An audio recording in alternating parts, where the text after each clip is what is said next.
pre-existence as figure of speech and anachronisms. For many, it's difficult to speak of a pre-existence of Christ if he was not a distinct conscious person before his birth. When he had a pre-existence as word, logos, then that sounds very abstract, and pre-existence applies only figuratively speaking. That latter is correct, and in Scripture we also find a fine example of this. In Hebrews 7, the remarkable encounter is addressed that once took place between Abram and Melchizedek, king of Salem, and also priest of God Most High.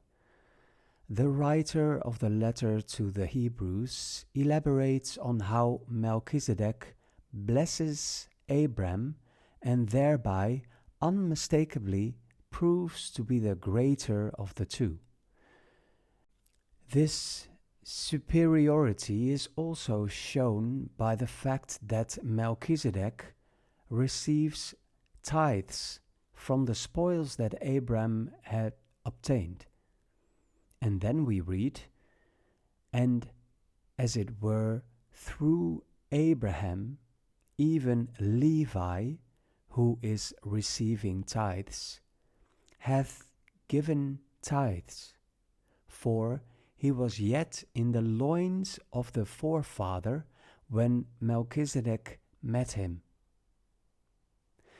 Levi gave tithes to Melchizedek as it were. Is that literal? Would Levi have personal recollections of the tithes that Abram once gave to Melchizedek? No, of course not. And yet, in biblical terms, Levi had a pre-existence in Abram.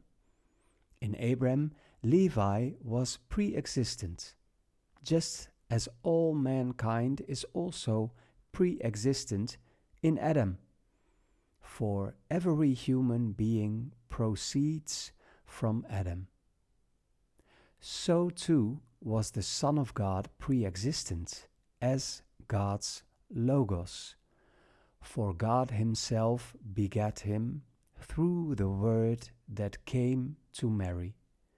For those familiar with the thought that the Son of God became man, as is traditionally taught, this interpretation of pre-existence will undoubtedly take some getting used to. Yet, Scripture itself leads the way in this, for the Word became flesh. The example of Levi, who, as it were, gave tithes to Melchizedek, can help us in this regard.